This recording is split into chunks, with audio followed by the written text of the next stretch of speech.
Thanks, Aubrey, and the committee for inviting Senolytic to speak this year. We're a relatively new biotech. This is, I think, the third longevity meeting that we've attended. So we're new on the scene, and it's great to be with all of the older biotechs that have been around longer, and I hope to see some collaboration and communication come out of this meeting. And so our company is called Senolytic Therapeutics, and first I'll just introduce the company. I'll show you our pipeline and some of the early data that we are generating. Like I said, we're a young company, so there's not that much to show, but I'll show you what we are working on in general. And so just a little bit about the company.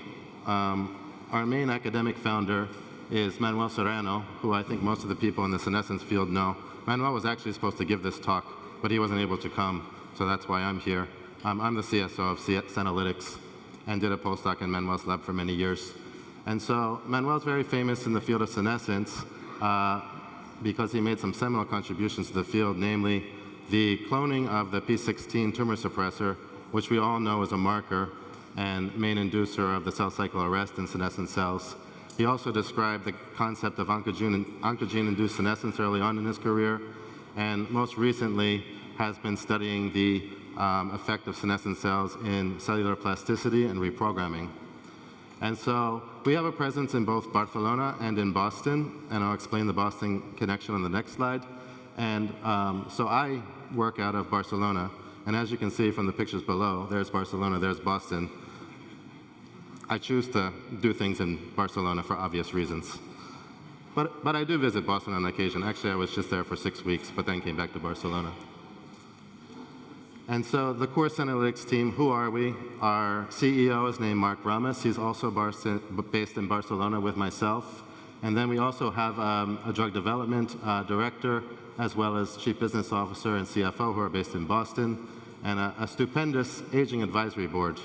And these are people like Manuel Serrano, David Sinclair, who's a leader in the sirtuin field and in aging in general, and then Nir, who we all know, who gave an excellent keynote talk here. And so this is all tied into Life Biosciences. So we are one of the 6 daughter companies of Life Biosciences, which is based in Boston. And there are some of the key team players back in Boston. We have legal people, we have patent people, our CEO. It goes on and on. It's a huge team there now. And we like to think of it as a big family, and it really is. And Nir can attest to that.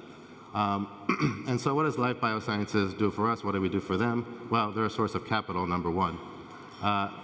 They have a network of shared expertise with leading longevity researchers. We now have a huge laboratory with an animal facility and everything in Cambridge. It's really quite amazing. And they offer us legal, finance, HR, and all kinds of operational support. And so, like I said, we are one of the 6 daughter companies of Life Biosciences.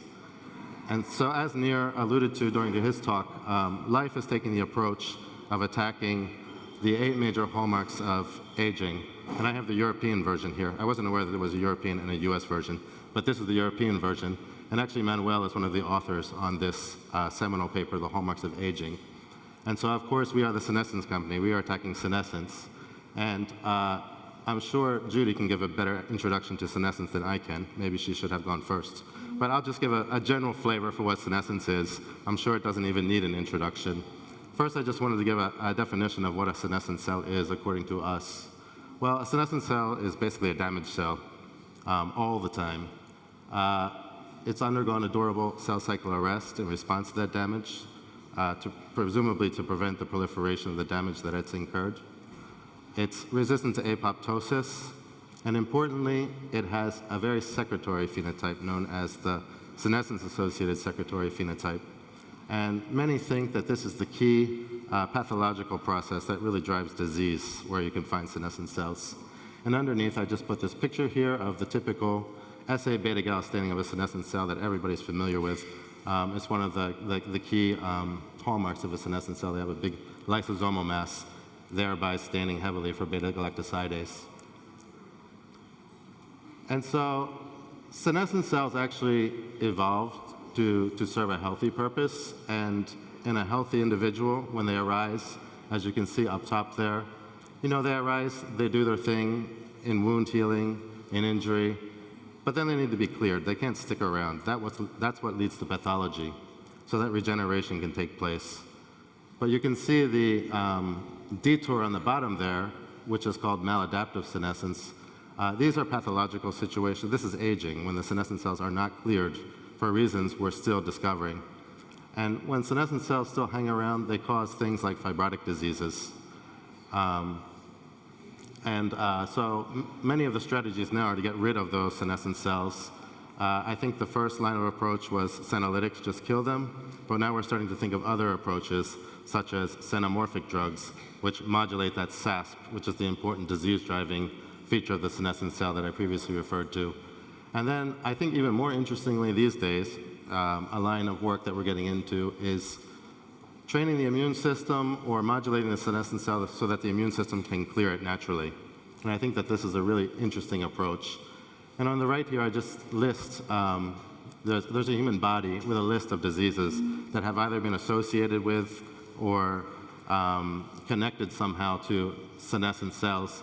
And in many cases, a causal link between senescent cells and these diseases has been established in animal models. I think the seminal work was done by Jan van Duzen's lab many years ago with the Incattac mouse, and also in Judy's lab with her similar mouse, where they eliminate senescent cells genetically and very elegantly show that you can delay aging and that you can alleviate many features associated with age-related diseases in animal models. So I think that's pretty good proof of concept that senescent cells are doing something, both in aging and in age-relating diseases. And so our company likes to focus on two major diseases, mainly fibrosis, particularly lung and kidney fibrosis, but also in cancer, because of this newly emerging concept of therapy-induced senescence in cancer, which it's looking like it's really contributing to cancer recurrence and metastasis. And so here's an overview of our pipeline. We have two fairly mature molecules, STX519 and STX434. We have a fairly young program, that's STX255, which is actually the Immuno program, which is the most exciting one that I referred to before. And then we have a discovery platform. Now, I won't be able to talk to you, unfortunately, about the most mature programs this year, maybe next year, for internal reasons. But I will speak to you about delivery system, which kind of started this whole thing, which we work on inside the company, which is the nanoparticle-based technology, which is now published. And then I will give you some information about the Immuno program that is still in early development. And so the nanoparticle technology is now published. This came out of Manuel Serrano's lab. The concept is quite elegant. So I had this picture of the senescent cells up earlier. We all know that senescent cells have a high lysosomal mass and thereby have a high expression of beta-galactosidase. So we took advantage of this fact and developed mesoporous silica nanoparticles. These are just little spheres, 100 nanometers wide, with little holes in them. And you can load whatever you want into those little spheres. You can put fluorophores, you can put drugs, anything you want. And then going back to the beta-galactosidase feature, we coated those nanoparticles to block the pores with oligomers of galactose, the natural substrate for beta-galactosidase.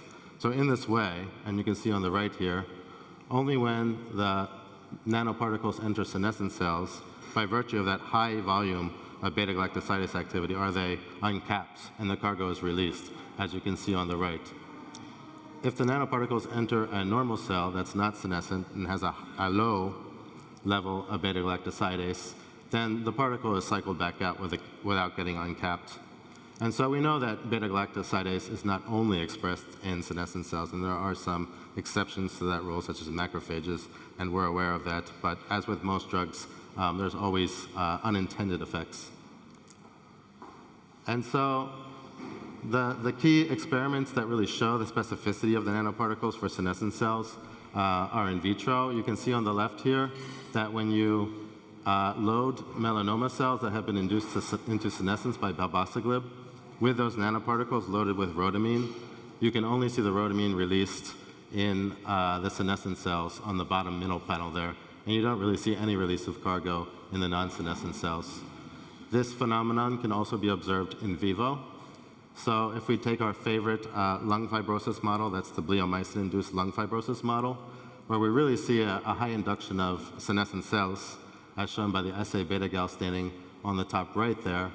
And then we treat either non-bleo-treated or bleo-treated animals with nanoparticles loaded with that rhodamine again, and look at the lungs by IVUS, we can see a high release of the rhodamine cargo only in the bleomycin-treated animals where there's fibrosis and a high senescent cell burden.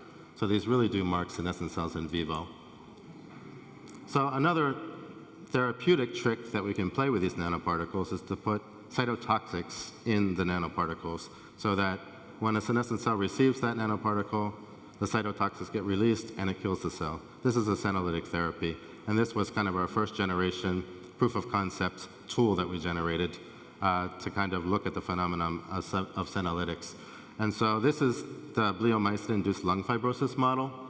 And in this particular study, we either had animals that were not treated with bleomycin, non-fibrotic animals, bleomycin-treated animals, bleomycin with free doxorubicin, which is the cargo in this particular study, the cytotoxic cargo, and then bleomycin plus those nanoparticles, which only gets released in senescent cells, filled with doxorubicin. And I think it's best to look at the histology actually on the right first. You can see that in bleo animals, and this is looking at picoserous red, you see a high induction of collagen content in the fibrotic lung. When you only treat those animals with free doxorubicin, as expected, nothing really happens. But then when you treat the animals with the senolytic nanoparticles, that fibrosis is resolved histologically. And on the left, you can see actually the functionality of the lung changing with a similar pattern.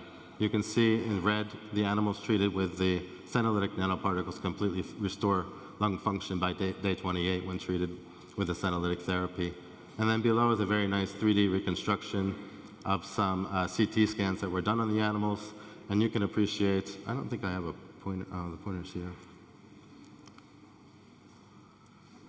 So you can see particularly in this lobe here, this is before the treatment on day 11, and this is a couple of weeks later. You can see resolution of the affected area it's the same lung by that reconstruction.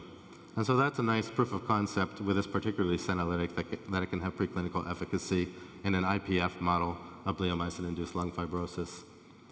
And so we've also shown a similar phenomenon in the setting of cancer. So if you take mice engrafted with xenografts, these are melanoma cells again, and you have either untreated animals or tumors that are induced into senescence by palbociclib treatment of the animals. And then you treat those animals with the senescence-specific nanoparticles that are loaded with rhodamine. You can see that the rhodamine is selectively released in the senescent tumors pretty universally. And on the efficacy front, if you treat the melanoma xenografts with palbociclib by itself, it's somewhat cytostatic. But if you combine our senolytic nanoparticles with the senescence inducer, as expected, there's a pretty profound effect on tumor growth.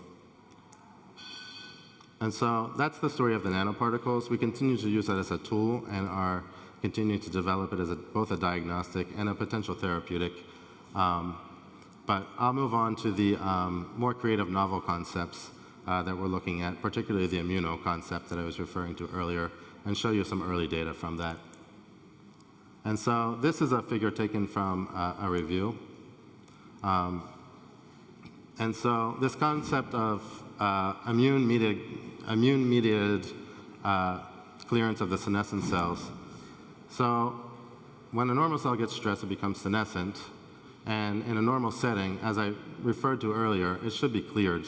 And this is what happens in normal processes, such as tumor regression or rejuvenation, or even during embryonic development or regeneration.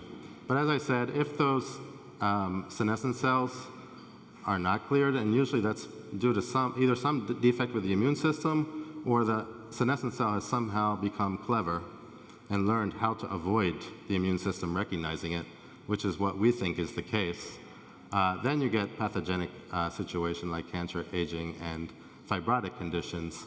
And so here are all the ways to kind of get rid of those senescent cells: senolytic therapy, as I referred to, xenomorphics with modulating the SASP, or somehow getting the immune system to recognize those cells and priming them to attack. And so we think we have found something interesting in this area, which is relatively novel. And I won't go into the details of that, but basically, Manuel Serrano's lab did a proteomic approach to identify cell surface markers on senescent cells that would be good candidates for decoying the senescent cells from the immune system. And so I won't reveal what the target is, but I'll tell you we have validated on the level of protein. So these are xenografts in mice that are either untreated or treated with palbociclib to induce senescence.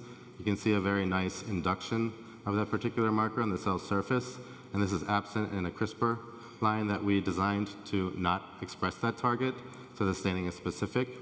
And then if we look in normal tissues, young versus old, this particular target is induced in old animals, both in the liver and the lung, which correlates with senescence. And then if we look in our fibrosis models in the mouse, if we look in fibrotic kidneys from the mouse induced by UUO, we can see an induction of this target as well, and also in the setting of lung fibrosis. So this putative candidate that the senescent cell is using to evade immune clearance, it seems to be upregulated pretty universally in fibrotic conditions and in therapy-induced senescence in cancer. And so going back to that example of cancer, we've carried out a preliminary proof of concept with this target in the setting of therapy-induced senescence in cancer. And the main idea there, why people are going after that, is that when you treat a tumor normally with chemotherapy, you kill many of the cells in that tumor, but you also induce senescence. And this is considered to be a partial response. And if those senescent cells persist and just sit around there, they will refeed the dormant cells that are left over that haven't been completely killed by the chemotherapy. And the senescent cells are in the tumor and in the stroma. And this is also work from Judy's lab, which really supports this. Those senescent cells will be secreting the SASP like crazy to stimulate the viable cells to regrow, and you'll have cancer relapse. And so in this particular setting, we are developing a monoclonal antibody against that cell surface receptor that I just referred to really allow the immune system to recognize those senescent cells so that they don't refeed the tumor and that we get a complete response. And so here is one nice proof of concept experiment that Manuel's lab has done so far. And so they've CRISPR knockout that target that I was referring to, which we call 255. So this is a B16F10 melanoma xenograft, and these are the xenografts without treatment. They grow very rapidly. There's one tumor here that's a knockout, and this just shows that it grows at the same rate basally as the wild-type cells. And then if you treat those tumors with doxorubicin, they kind of slow down their growth, but they don't stop completely. And these tumors are highly senescent. If you stain them with SA-beta-gal, they're highly senescent. And so if you co-treat the tumors, if you do a combination treatment of doxorubicin to induce senescence and remove that target by CRISPR technology, then you get a complete response of the tumor. And so we really think what's going on here is that the factor that is preventing the senescent cell from being cleared has been removed, and now it can be seen by the immune system for a complete response. And so this is just a summary of what I've said and where we're going. So in the last 15 months, we've had exponential growth following our first investment by Life Biosciences. As I said, the main diseases that we're focusing on now are fibrotic diseases and cancer, although we're open to studying other types of diseases. Our focus now is the drug delivery system with the nanoparticles that I just mentioned, and novel targets. And I did mention that we do have those 2 mature assets, which I hope I can tell you about next year. And we continue to try and build a unique therapeutics portfolio by developing things beyond simple senolytics, but looking at xenomorphics and these immune-mediated clearance mechanisms. And so please stay tuned to our designing the clinical trials for the more mature assets in the next year.